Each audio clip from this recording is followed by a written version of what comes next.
welcome to another edition of the Metal Voice. This week, Jim. Oh, I'm very excited. The mighty VH, the return of Diamond Dave, first studio album since 1984.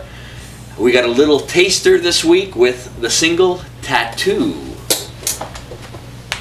Tattoo, the plane, boss, the plane! You know, looking back at the Diamond Dave era, started off with the ever-famous VH. Yes. Van Halen 1. Back in the day, I had a jean jacket and had a VH. So did I. I had the back cover. I had that on my back jean jacket. The back cover of Diamond Dave with VH, and he's bent over doing with his platform heels. And so the 6 first albums with Diamond Dave. That's what we're going to talk about. That's what we're going to talk about. Leading today. up to the new classic album. lineup era. That's right. So first album, your impression. What do you think? You know, these guys started off in Pasadena, came out, they play in a club with 30, in front of 3 or 4 people, as if they're playing in front of 30 or 40,000 people. Diamond Dave, one of the best showmen ever, frontman. Eddie Van Halen, influential guitarist, doing stuff that nobody did before. Hammer-ons. And the tightest bass and drummer with Michael Anthony and Alex Van Halen. Yes. You know, probably the tightest rhythm section, maybe only AC/DC tighter It's than got that. the Motown, Sheba, metal. It's got everything. You know, the girls like it, the guys like it because it's cool. It hits the mainstream. Like you said to me before, this is probably one of the best hard rock / metal albums. Considered one of the best debut albums of all time. Yes, I agree. Running with the Devil. Running with the Devil. You Jamie's got On Crying. Fire. Jamie's Crying. Ain't Talking About Love. Ice Cream Man. Ice Cream Man. Then they moved on to Van Halen. Dude. There we go. You know, a lot of people would criticize at the time sophomore album a little weaker and etc. Which it tends to happen. You put your best stuff on your first album, but I mean, still a strong album. Dance the Night Away. Yeah. Very commercial, very radio oriented single. You're No Good. Beautiful Girls, my personal favorite off of Yes. that. DOA, and a little instrumental even. Not Eruption instrumental. Yes. Spanish Fly, a little acoustic instrumental. Yes, and you have acoustic cameras. There you go. The interesting thing about this album is if you actually listen to this album on the headphones, you could hear that it was actually recorded live and the mistakes are still left there. Dave goes flat, he goes sharp, he's out of key. He doesn't It don't care. matter, It's man. the That's rock energy and that roll. counts. That's right. And after that was my personal favorite, Women and Children First. Ah, great album. And The Cradle Will Rock. The Cradle Will Rock. You know, have you seen Junior's grades? And you know, everybody wants some. I always like the way the line runs up the back of the stockings. I always like those type of high heels too. And Women and Children First, the song. Really? Oh, is it called that? Could This Be Magic? Could This Be Magic? Is it Could This Be Magic? It's Could This Be Magic. And Take Your Whiskey Home. Take Your Whiskey Home. That's another great tune. I think that's an overall very strong album. Launched them, got them back on track. You know what I remember in my day when Van Halen was out? This was a big band. I mean, they were just selling out concerts. I remember they blew Black Sabbath off the stage. I mean, one of the reasons why Black Sabbath kind of broke up at the time, right? It was because of Van Halen. They were opening up for them. They were just blowing them off the stage. How do we compete with these young guys that are coming up? And again, Dave's attitude, to quote Dave, you know, most bands go on stage looking for a spark from the audience. I go on stage with the flamethrower. I mean, I think that's something. And they were great party music. Followed up with Fair Warning. One of my favorite albums and one of my favorite songs. You know what it is? Unchained. Well, that's my second favorite. Mean Street. Mean Street. That guitar intro to David Lee Roth coming in. This is home. This is Mean Street.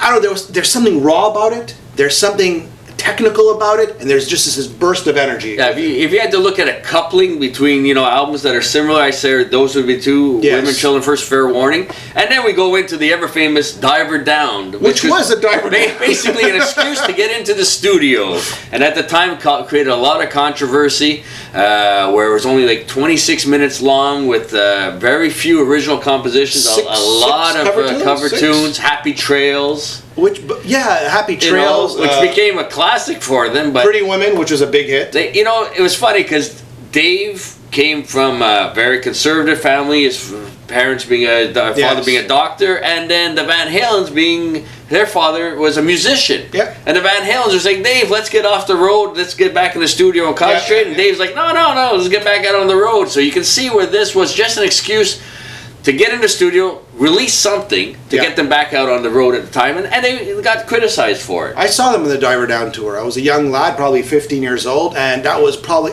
I didn't know, I knew their music, I knew the hits, I didn't know their whole back catalog, but I knew a lot of their music, and I went to see it, and it was just mind-blowing. Probably one of the best concerts. I've seen a lot of great concerts. This was a show. This was lights hitting at you from every angle, and by the time the show was done, you were drained. It was great. Then they're influential and very, at the time, they were criticized for it. They brought the synthesizers a lot more prominently. 1984. 1984, released in 1984. Might as well jump. Jump!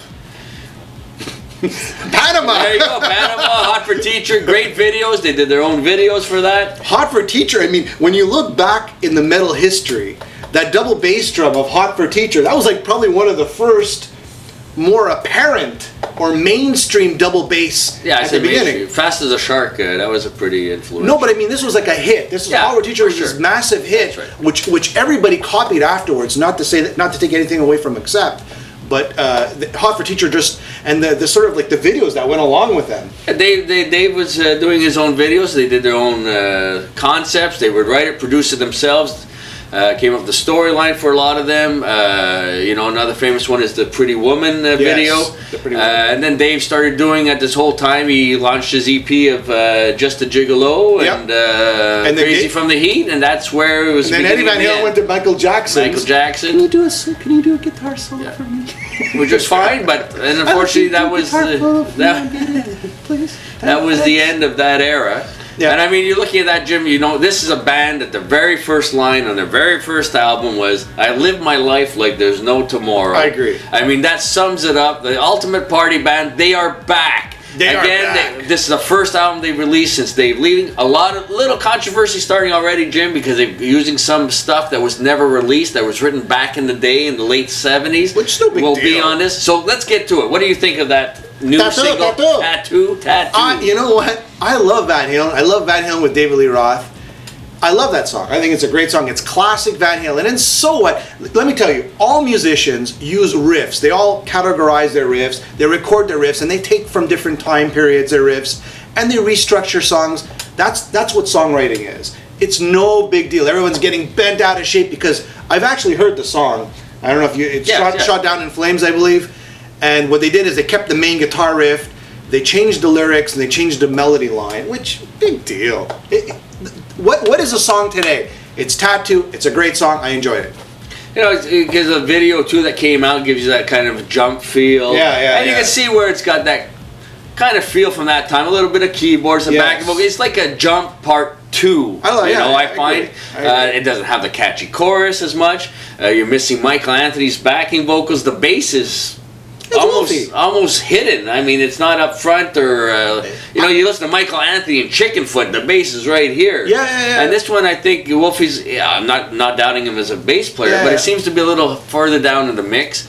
But again, if you're happy, you've been waiting all these years. Dave is back. The boys seem to be getting along. Eddie seems to be sober. They're out there touring. The ultimate party band. Maybe that's why they have Kool and the Gang opening for them. I never understand that. This is something that stumped me. I mean, there's lots of bands. They are out there.